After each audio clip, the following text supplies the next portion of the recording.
तो हम ऐसा क्या करें केमिस्ट्री में जिन वजहों से हमारा पेपर उतना अच्छा नहीं हो पाया, उन चीजों को हम दूर कर सकें। लेकिन साल भर लगे होने के बाद भी पेपर में क्या होता है, कई बार आउटपुट नहीं आ पाता, क्योंकि पेपर में क्या होता है, हम क्वेश्चंस तो करते हैं, अपने घर पे सॉल्व करते हैं, तो इनफाइनाइट टाइम लेते हैं किसी भी क्वेश्चन को सॉल्व करने। नीट का पेपर आपकी नॉलेज को चेक नहीं करता। नीट का पेपर इस बात को चेक करता है कि और पेपर में वही काम हमें 1 मिनट में करना होता है और हमारा दिमाग जो होता है कोलैप्स कर जाता है। आपको अपने टाइम को बहुत मैनेज प्रॉपर्ली करना है, स्पेशली उन बच्चों को जो बोर्ड के साथ में अगले साल का नीट देंगे। नीट के अंदर आप पेपर का लेवल देखें, पेपर में कभी भी टफ प्रॉब्लम्स नहीं पूछी जाती, पेपर में हमेशा इजी प्रॉब्लम्स पूछी जाती है, जिन वो इतनी इजी होती हैं कि आप उसमें कैलकुलेशन में ओवर एक्साइटमेंट में आके गलतियां कर देते। हेलो बच्चों, क्या हालचाल, कैसे हैं आप लोग?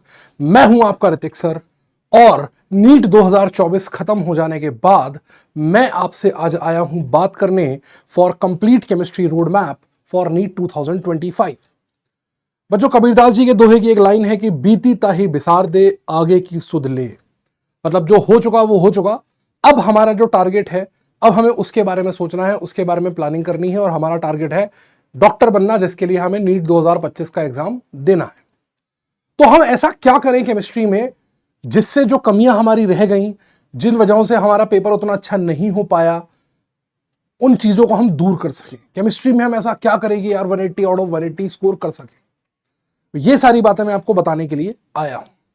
ये वीडियो सभी बच्चों के लिए बेनिफिशियल है, उनके लिए भी जो ड्रॉप ले रहे हैं या पहले ड्रॉप ले चुके हैं, और उनके लिए भी जो पहली बार पेपर देने जा रहे हैं।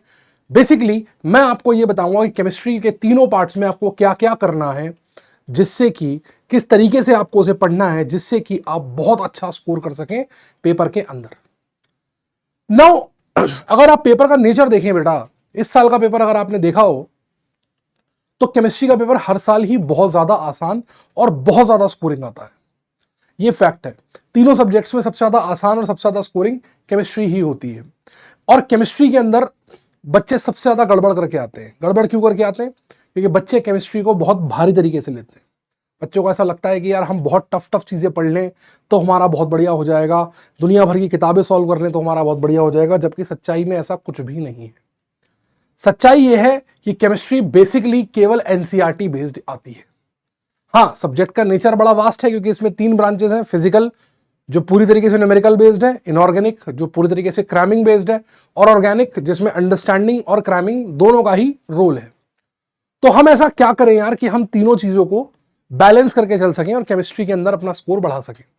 क्योंकि ये मान के चलिए कि अगर आपको नीट में एक अच्छे कॉलेज में जाना है, नीट के थ्रू एक अच्छे कॉलेज से एमबीबीएस करना है, और जिस तरीके से पेपर का लेवल लगातार बढ़ता चला जा रहा है कि 720 में 720 लाना भी एक बहुत आसान सी बात हो गई है, बच्चे बहुत इजीली 720 आउट ऑफ 720 स्कोर कर रहे हैं। तो आपको केमिस्ट्री के अंदर स्पेशली बहुत अच्छा करना पड़ेगा, क्योंकि फिजिक्स तो बेवफा होती है आप जानते हैं, और बायो सभी बच्चों की अच्छी होती है आप जानते हैं।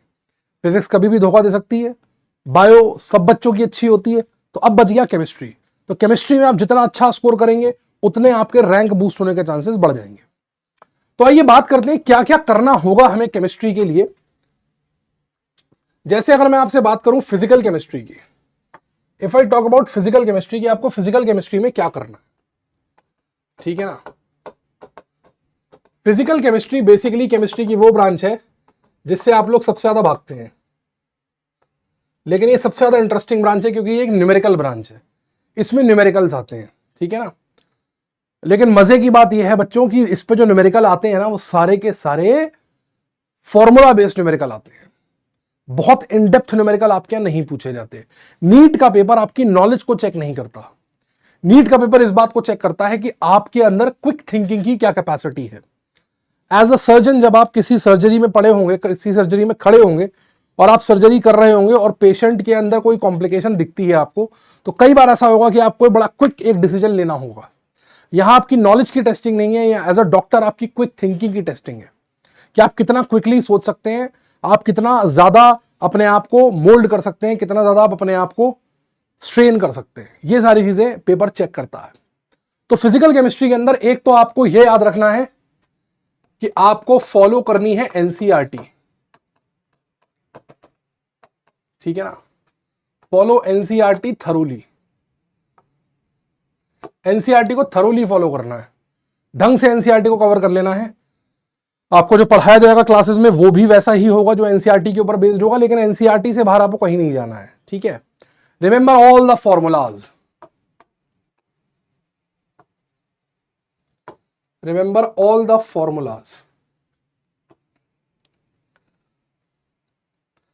आपको फॉर्मूलों के ऊपर विशेष ध्यान देना होगा, क्योंकि फिजिकल केमिस्ट्री के अंदर जितने भी क्वेश्चंस आएंगे ना, वो सारे के सारे फॉर्मूलों के ऊपर आएंगे। जितने भी क्वेश्चंस आएंगे फॉर्मूलों के ऊपर आएंगे। और इस साल तो आप देखें फॉर्मूले के ऊपर थ्योरेटिकल क्वेश्चन पूछा है। 2024 में थ्योरेटिकल क्वेश्चन आया फॉर्मूले के ऊपर, थ्योरी पूछी है उन्होंने फॉर्मूले से, ठीक है ना, न्यूमेरिकल नहीं करवाया, फॉर्मूला यूज करवा के थ्योरी पूछ ली है, ठीक है ना। तो आपको फॉर्मूला ढंग से याद होने चाहिए, आपको ग्राफ्स ढंग से याद होने चाहिए। ग्राफ के ऊपर सीधे सीधे क्वेश्चन आया है, हर साल ही आ रहा है, ग्राफ्स आपको सीधे सीधे याद होने चाहिए, ठीक है ना, समझ में आया। ग्राफ्स आपको सीधे सीधे याद होने चाहिए। And practice as much as possible, practice as many problems as possible. अब यहां पर देखो बेटा होता क्या है, जब हम एज मेनी एज प्रॉब्लम्स बोलते हैं ना, तो बच्चों को लगता है यार जितनी टफ प्रॉब्लम्स हम कर लें उतना अच्छा, ये किताब कर लें वो किताब कर लें। नीट के अंदर आप पेपर का लेवल देखें, पेपर में कभी भी टफ प्रॉब्लम्स नहीं पूछी जाती, पेपर में हमेशा इजी प्रॉब्लम्स पूछी जाती है, जिन वो इतनी इजी होती हैं कि आप उसमें कैलकुलेशन में ओवर एक्साइटमेंट में आके गलतियां कर देते हैं। इसलिए आपको इस बात का ध्यान रखना है कि प्रॉब्लम्स का लेवल नीट लेवल ही रखना है। आईआईटी जेई की प्रॉब्लम्स या जेई मेन के बहुत ज्यादा क्वेश्चन सॉल्व करने की जरूरत नहीं है, आपको केवल नीट लेवल की प्रिपरेशन करनी है। और जितने ज्यादा प्रॉब्लम्स आप कर लेंगे उतना ज्यादा रिफाइनमेंट आएगा आपकी अप्रोच में, उतना ज्यादा छोटे तरीके से आप कर पाएंगे, कैलकुलेशन आपकी उतनी अच्छी होगी, और जितनी अच्छी कैलकुलेशन होगी उतना कम टाइम आपको पेपर में लगेगा क्वेश्चन को स्ट्राइक करने में। तो जितने आप ज्यादा क्वेश्चंस प्रैक्टिस कर लेते हैं उतना आपके लिए अच्छा होगा। ये तो बात हुई फिजिकल केमिस्ट्री की, ठीक है ना, ये तो बात हुई फिजिकल केमिस्ट्री की। अगर मैं फिजिकल केमिस्ट्री की बात करूं आपसे,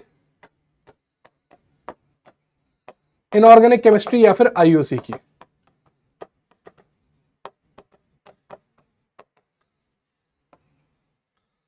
तो बेटा इनऑर्गेनिक केमिस्ट्री के लिए एक बात आप बिल्कुल समझ लीजिए कि इनऑर्गेनिक केमिस्ट्री जो है ना, इसके लिए एनसीईआरटी आपके लिए, एनसीईआरटी आपके लिए गीता कुरान बाइबल जो आप कहना चाहो वो कह लो। इनऑर्गेनिक में एनसीईआरटी से बाहर एक भी शब्द नहीं पूछा जाएगा। तो मेरा जो पहला पॉइंट है वो बिल्कुल सेम है, but with a lot of emphasis कि यार फॉलो एनसीईआरटी। मैं यहां पर थरोली नहीं बोलूंगा, मैं यहां पर ओनली बोलूंगा। इनऑर्गेनिक में आपको केवल एनसीईआरटी ही ढंग से पढ़नी है। फिजिकल केमिस्ट्री में आप कुछ सपोर्टिंग बुक्स का सहारा ले सकते हैं to solve variety of questions. Inorganic में आपकी पहली और आखिरी जो चीज है पसंद वो एनसीईआरटी ही है।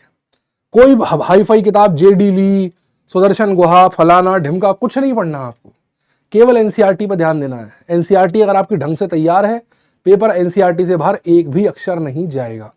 और अब तो वेटेज भी इनऑर्गेनिक का थोड़ा सा कम हो गया है, तो इसलिए जो क्वेश्चंस हैं वो आपको पता है कौन से टॉपिक से आने हैं, है ना। बहुत कंसाइज सिलेबस है अब इनऑर्गेनिक केमिस्ट्री का, तो due to the concise syllabus, है ना, आपको कवर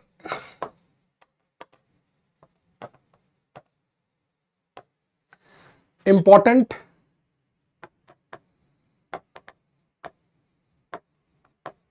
अब आपको ये पता है कि कहां कहां से क्वेश्चन आने हैं, क्योंकि हर चैप्टर में से चैप्टर ही कुछ बचे हैं और उन चैप्टर्स के कुछ स्पेसिफिक टॉपिक्स हैं जिनको आपको ढंग से कवर कर लेना है। वो अगर आप ढंग से कवर कर लेंगे तो आपकी जो इनऑर्गेनिक में स्कोरिंग के चांसेस है वो बढ़ जाएंगे।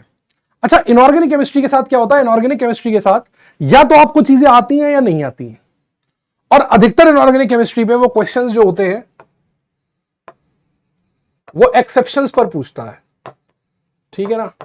तो आपको क्या करना है, लर्न ऑल द एक्सेप्शंस, सारे के सारे एक्सेप्शंस लर्न कर लेने हैं। एक्सेप्शंस आपको सारे के सारे लर्न कर लेने हैं, जो भी एक्सेप्शंस है, क्योंकि पेपर में एक्सेप्शंस पर क्वेश्चन आने की प्रोबेबिलिटी बहुत ज्यादा होती है, ठीक है। और inorganic chemistry demands continuous revision. Inorganic chemistry जो है ना, डिमांड्स कंटिन्यूअस रिवीजन, तो पीरियोडिकली आपको रिवाइज करते रहना होगा। हर 10-10 दिन 15-15 दिन पे आपको रिवाइज करते रहना होगा। ऐसा नहीं कि आपने इनऑर्गेनिक आज पढ़ ली उसके बाद आप पेपर से 10 दिन पहले रिवाइज करने बैठे, फट जाएंगी चीजें, ठीक है ना। अगर आप इनऑर्गेनिक में बढ़िया स्कोर करना चाहते हैं तो you will have to revise periodically, क्योंकि जितना ज्यादा रिवीजन आप करेंगे ना उतनी चीजें आपके दिमाग में बैठती रहेंगी, और जितनी बार आप रिवीजन कर लेंगे इनऑर्गेनिक का क्वेश्चन गलत होने के चांसेस कम होते जाएंगे, क्योंकि यहां पर ट्रिक क्वेश्चन बनता ही नहीं है। यहां तो आपको आता है या नहीं आता है, तो क्वेश्चन आएगा या नहीं आएगा, और आएगा कब, जब आप ढंग से थरो होंगे, आपने बढ़िया रिवीजन किया होगा, तब आप जाके इनऑर्गेनिक केमिस्ट्री को ढंग से कर पाएंगे। Last but not the least आती है हमारी टेबल में ऑर्गेनिक केमिस्ट्री, केमिस्ट्री का तीसरा भाग। अगर मैं आपसे ऑर्गेनिक केमिस्ट्री की बात करूं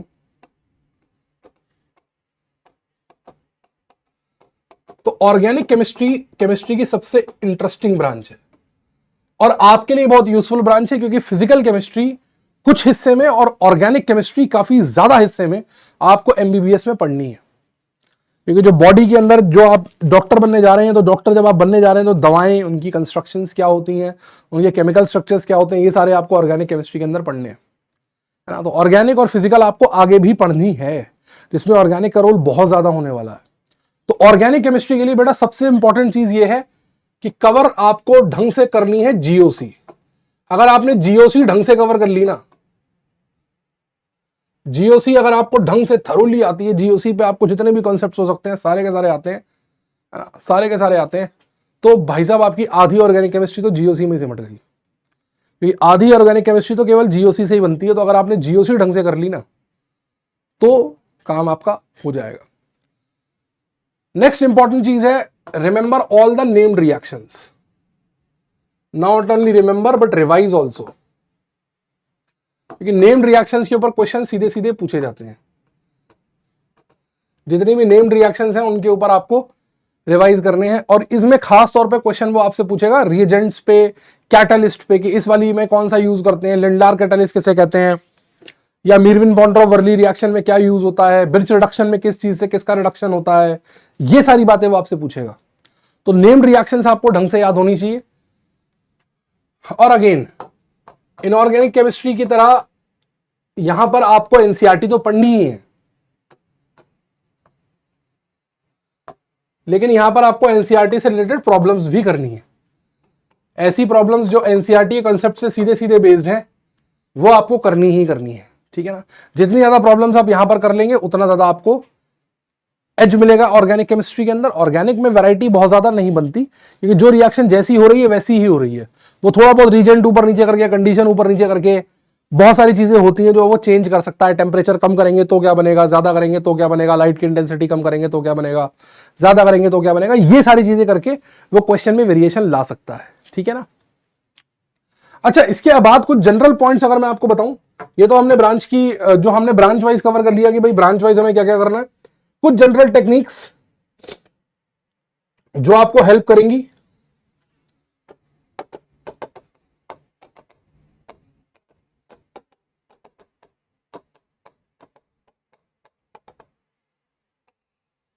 कुछ जनरल टेक्निक्स जो आपको हेल्प करेंगी to achieve your goal to score 180 out of 180 in the chemistry.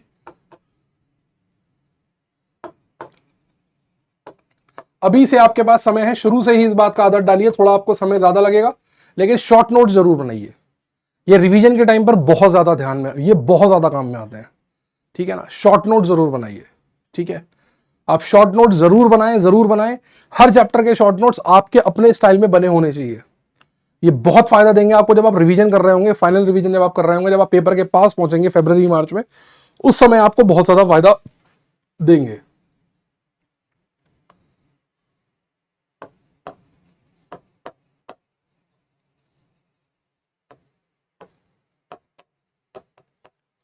बच्चे बहुत मेहनत करते हैं, साल भर लगे रहते हैं, लेकिन साल भर लगे होने के बाद भी पेपर में क्या होता है, कई बार आउटपुट नहीं आ पाता। क्योंकि पेपर में क्या होता है, हम क्वेश्चंस तो करते हैं, अपने घर पे सॉल्व करते हैं, तो इनफाइनाइट टाइम लेते हैं किसी भी क्वेश्चन को सॉल्व करने में, और पेपर में वही काम हमें 1 मिनट में करना होता है, और हमारा दिमाग जो होता है कोलैप्स कर जाता है। या कई बार बच्चे क्या करते हैं, तैयारी बहुत अच्छी होती है, पेपर करते भी बिल्कुल सही सॉल्व में, ओएमआर भरने में गड़बड़ कर देते हैं, क्योंकि इसकी प्रैक्टिस ही नहीं की होती। तो बेटा टाइमर के साथ और ओएमआर के साथ प्रॉब्लम्स को सॉल्व कीजिए। जितनी प्रॉब्लम्स आप करने बैठ रहे हैं उनके लिए टाइमर लगा लीजिए, 1 मिनट पर क्वेश्चन, 2 मिनट पर क्वेश्चन का टाइमर लगा लीजिए, और ओएमआर एक बना लीजिए। नहीं तो आपको जेरोक्स मिल जाएगी, नेट से निकाल लीजिए, उसको जेरोक्स करा लीजिए, और ओएमआर भर भर के प्रैक्टिस कीजिए। नेट पर डालेंगे आप ओएमआर, तो ओएमआर शीट आपको मिल जाएगी ब्लैंक, उसका प्रिंट आउट निकाल लीजिए, जेरोक्स कर लीजिए, और ओएमआर के साथ ही प्रैक्टिस कीजिए। जब भी प्रैक्टिस करें ओएमआर के साथ प्रैक्टिस करें, ठीक है ना।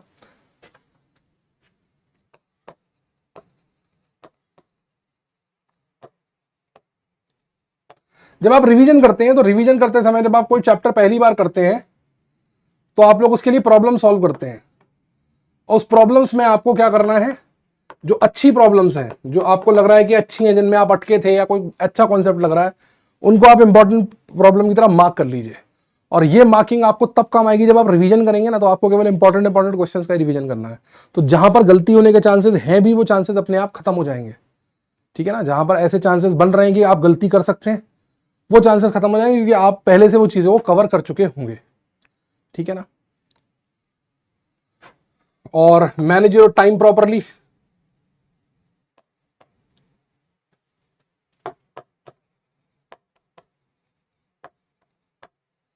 आपको अपने टाइम को बहुत मैनेज प्रॉपरली करना है, स्पेशली उन बच्चों को जो बोर्ड के साथ में अगले साल का नीट देंगे, 2025 का नीट 12th के साथ देंगे। उन बच्चों को अपना नीट का अपना टाइम बहुत प्रॉपरली मैनेज करना है, क्योंकि इन्हें बोर्ड के साथ भी पढ़ना है, बोर्ड के हिसाब से ही पढ़ना है और नीट के हिसाब से ही पढ़ना है। हालांकि दोनों का सिलेबस सेम है, कॉन्सेप्ट भी सेम है, बस पेपर का पैटर्न डिफरेंट है, एक सब्जेक्टिव है एक ऑब्जेक्टिव है। तो आपको थोड़ा सा टाइम अपने स्कूल के लिए, क्योंकि स्कूल की बहुत सारी एक्टिविटीज होती हैं और नीट की तैयारी तो है ही साथ में, तो आपको अपना टाइम बहुत मैनेज करना होगा प्रॉपरली। ठीक है ना। ये अगर आप कर पाते हैं तो बहुत बढ़िया होगा। और स्पेशली जो ड्रॉपर बच्चे हैं, ड्रॉपर बच्चों के लिए एक खास point, identify your strong and weak topics. अभी से अपने वीक टॉपिक्स को आइडेंटिफाई कर लीजिए और उनके ऊपर काम करना शुरू कीजिए। ठीक है ना। अभी से जो आपके वीक टॉपिक्स हैं, चाहे वो कोई से भी वीक टॉपिक्स हों, आपको ऐसा लगता है कि कोई भी टॉपिक अगर वीक है तो उसके ऊपर अभी से अपना काम करना शुरू कर दीजिए। ठीक है ना, अभी से अपना काम करना शुरू कर दीजिए। ठीक है। देखिए, आज भले ही आप पहली बार नीट 2025 में पेपर में अपेयर होने जा रहे हैं, या इस साल आप पेपर दे चुके हैं, ड्रॉप लेने जा रहे हैं, दोनों ही केसेस में आपको ये सारी चीजें अगर आप फॉलो करेंगे तो आप 180 आउट ऑफ 180 आराम से स्कोर कर पाएंगे। इसका मुझे बिल्कुल भरोसा है ना, इसका मेरे को बिल्कुल भरोसा है ना। और एक और खास बात जो बहुत इंपॉर्टेंट है, चाहे वो कैसा भी बच्चा हो, कोई सा भी बच्चा हो, ट्रस्ट योर टीचर्स। जिन भी टीचर से आप पढ़ रहे हैं, जो भी आपको पढ़ा रहे हैं, वो बहुत सालों का एक्सपीरियंस है उन लोगों को। तो ट्रस्ट योर टीचर्स, अपने टीचर्स पे जरूर ट्रस्ट कीजिए। आपके टीचर्स आपको जो भी बताएंगे वो आपके बेटरमेंट के लिए बताएंगे। हमारे पास कोई ऐसा रीजन नहीं होता हम आपका बुरा चाहें, हमारे पास कोई ऐसी वजह नहीं है। We don't have any grudge against you, हमारे पास कोई ऐसी वजह नहीं है, लेकिन हम आपका अच्छा चाहें इसकी हमारे पास 100 वजह हैं। इसलिए trust your teachers, whatever your teachers are telling you, trust it blindly and you will be able to solve 180 out of 180 in next years paper. 100% अगर आप इन चीजों को यूज करते हैं तो आपको केमिस्ट्री के अंदर 180 आउट ऑफ 180 लाने में बिल्कुल मदद मिलेगी। ठीक है। तो इसी बात के साथ और इन्हीं शुभकामनाओं के साथ मैं आपका ऋतिक सर इस सेशन को एंड करता हूं, और उम्मीद करता हूं कि आप इन चीज़ों को फॉलो करेंगे, आपको हेल्प करेंगी और आप बहुत बढ़िया स्कोर करके नीट 2025 को बढ़िया से क्रैक करके अपना डॉक्टर बनने का सपना पूरा करेंगे और प्रीमियर मेडिकल कॉलेज में पहुंचकर नाम रोशन करेंगे, अपना भी, अपने परिवार का भी और पीडब्ल्यू फैमिली का भी। Thank you very much.